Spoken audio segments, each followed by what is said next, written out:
Que bom você estar aqui conosco no Peripécias de Mãe, porque mãe também erra, eu que o diga. Eu estou muito feliz, hoje mais ainda.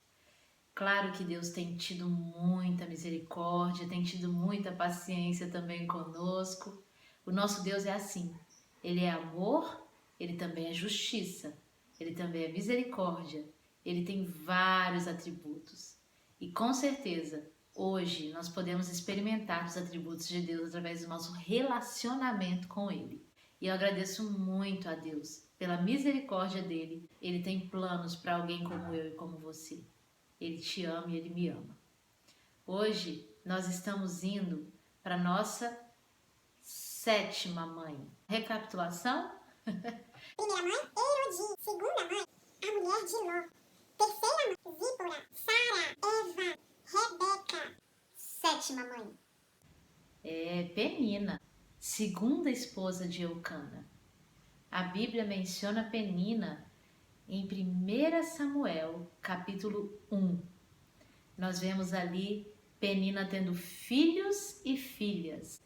E menciona-se na palavra de Deus que Penina perturbava, provocava Ana continuamente. Todos nós ouvimos falar em bullying. E a palavra bullying, se for traduzir assim muito literalmente, é valentão continuamente, né? Ação contínua, o ING. Esse valentão, a tradução de valentão seria uma perseguição contínua em algum aspecto físico em relação à sua personalidade e querer se sobrepor sobre os outros, querer humilhar os outros. Um problema muito sério nas escolas. Durante a infância e a adolescência, infelizmente, sofrem ou praticam bullying. São dois problemas distintos que devem ser enfrentados. Mas, na vida adulta, não se chama bullying quando uma pessoa não consegue parar de causar esse tipo de perseguição contínua a outros, mesmo depois de adulto. O nome que nós damos é outro: assédio moral. Mas quando Ana e Penina viviam, esse nome não existia. Por que ela tinha que perseguir Ana para sentir satisfação, ou sei lá por qual motivo? Quando nós vamos à Bíblia, em 1 Samuel 1, versículo 2, nós vemos escrito assim: tinha ele 2 mulheres. Uma se chamava Ana e a outra Penina. Penina tinha filhos, Ana, porém, não os tinha. A ordem em que as mulheres eram mencionadas era a ordem pela qual elas se casaram. A primeira esposa era Ana. E é provável, isso explicaria, não justifica, só explica, o porquê dessa perseguição. Penina era a segunda esposa, e como segunda, ela deveria se sentir, em alguma situação, colocada de lado. Em Deuteronômio 17, de 15 a 17, e em Gênesis 2, versículo 25, Deus deixa a opinião dele a respeito da quantidade de mulheres que um homem deveria ter.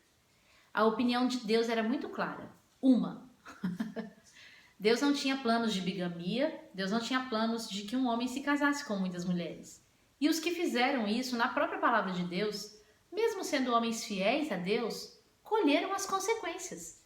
Abraão, Jacó, Eucana. Olha a situação de Salomão, devido às suas muitas mulheres. Eucana, que tinha uma esposa estéril, optou por ter 2 esposas. A segunda lhe deu filhos. Mas você imagina o clima que essa família não vivia. Que preço não foi pago. E com certeza, no plano de Deus, já havia os filhos de Ana e Eucana. Porque Deus tem planos muito antes de nós nascermos. Numa época de apostasia, Ana se casou com um levita. Mas a necessidade era muito pequena de levitas no templo. Então, Eucana não precisava prestar serviços ao templo todo o ano. Ele poderia simplesmente ir lá uma vez por ano adorar a Deus.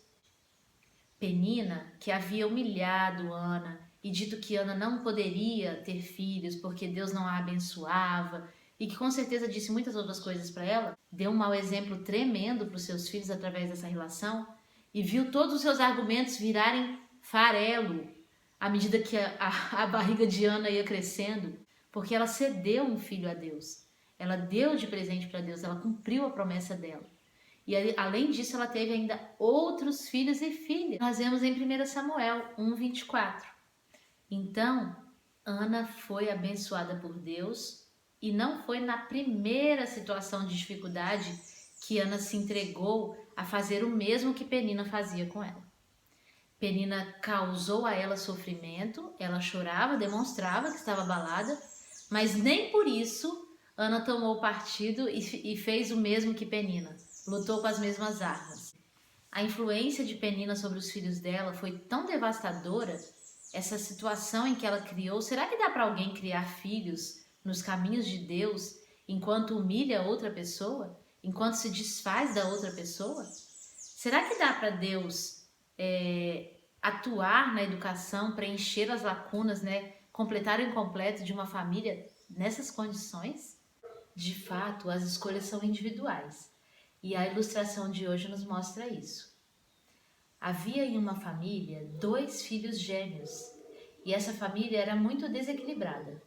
O pai bebia, batia na mãe, espancava os filhos, espancava a mãe e havia uma situação muito triste ali. Durante muitos anos, aqueles filhos foram protegidos de um certo modo por sua mãe, mas quando eles fizeram 13 anos, a mãe faleceu. E os filhos, percebendo que não teriam mais a proteção da mãe, pensaram: nosso pai vai acabar nos matando quando ele beber novamente. E fugiram de casa. Por causa de uma dessas questões da vida, esses 2 irmãos chegaram a um ponto de sua fuga em que não concordaram sobre para onde ir e se separaram. 50 anos depois dessa separação, havia um empresário que foi promovido a presidente numa empresa. E logo que ele chegou no seu posto de presidente, a secretária, que já havia sido secretária de outros 4 presidentes da empresa, já ficou preocupada, né? Como que ela ia se apresentar, porque ela sabia que os presidentes eram todos muito mal educados e com ar de superioridade, sempre maltratavam a secretária. E ela ficou preocupada, como será esse novo chefe, né? Só que ela ficou observando aquele chefe e ele sempre era gentil e bondoso. Todas as vezes que alguma coisa dava errado, ele tinha uma palavra de ânimo, motivação, e as pessoas ao redor dele tinham sempre assim um clima amigável, um clima gostoso. E a secretária observou por 6 meses esse patrão. E depois de 6 meses ela chegou e falou assim: por que o senhor é dessa maneira que o senhor é? Por que o senhor não xinga, não se desequilibra, não perde a compostura? O que acontece que o senhor é tão equilibrado e faz tudo de uma forma tão bem feita e lida tão bem com os problemas e conflitos da empresa? E o patrão então lhe diz assim: olha, quando eu era criança, o meu pai era muito grosseiro, muito violento. Eu sofri muito, meu irmão gêmeo que eu tinha também sofreu muito. A minha mãe, nossa, minha mãe apanhou tanto, ela morreu por problemas decorrentes das surras que ela levava do meu pai. E eu tinha 13 anos quando minha mãe morreu. E depois que eu saí, a gente fugiu. Nós tivemos que nos separar, meu irmão e eu nos separamos. Não concordamos sobre para onde ir. Mas eu tomei como princípio a seguinte regra: tudo que eu for fazer, eu vou pensar antes se meu pai faria igual. E se ele fizesse, eu não faria. Então era ser o contrário do que meu pai foi a minha premissa de vida. E depois disso eu encontrei Jesus e com certeza Jesus me ensinou um novo padrão de vida. E agora eu tento viver o que Jesus me pede para viver. É claro que eu também erro, mas eu garanto para você que o meu pai foi uma referência do que não fazer. E onde quer que meu irmão esteja, nesse momento, ele deve estar como eu, procurando viver uma vida diferente e escrever uma história diferente da que meu pai escreveu. No outro lado do mesmo país, entrando num bar, às 2 horas da madrugada, um cachaceiro, que parecia ter 90 anos de idade, embora tivesse só 60, pediu uma dose. E o bar já estava fechando. A atendente do balcão disse: como que você chegou a essa situação? E ele contou a mesmíssima história do empresário que tinha princípios e padrões morais elevados, dizendo que ele chegou naquele ponto porque o pai batia muito nele, porque a mãe dele foi espancada até morrer de sequelas do espancamento e tudo mais que nós já ouvimos. São 2 histórias, mas cada uma foi numa direção diferente. Obviamente, os filhos de Penina tiveram a oportunidade de escolher não fazer o que Penina fez com Ana. tão repetidas vezes. Não ser violentos e agressivos com as palavras, respeitar as pessoas. Mas eles também tiveram a oportunidade de ver como é maltratar e perseguir continuamente alguém. Essa oportunidade foi dada pela própria mãe. Que nós não sejamos como Penina. É a oportunidade aos nossos filhos de receber o exemplo, mesmo que imperfeito, de um pai e uma mãe que tentam, que se esforçam para fazer o melhor. Que quando a gente pensar em Penina, em mente em outra direção, de restaurar, de construir e não de destruir a moral e a autoestima das pessoas. Que nós sejamos para os nossos filhos um exemplo piedoso, como Ana, que nós possamos fazer a diferença a partir de hoje, porque o ontem já se foi e o amanhã pertence a Deus. Que hoje nós possamos ser diferentes do que Penina foi e escolher não praticar assédio contra as pessoas, nem mesmo nas costas delas.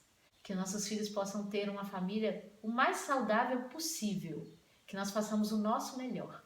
Com Jesus, é claro, nós vamos conseguir sempre melhorar esse nosso ponto. Meu desejo para todos nós. Um beijo e um abraço.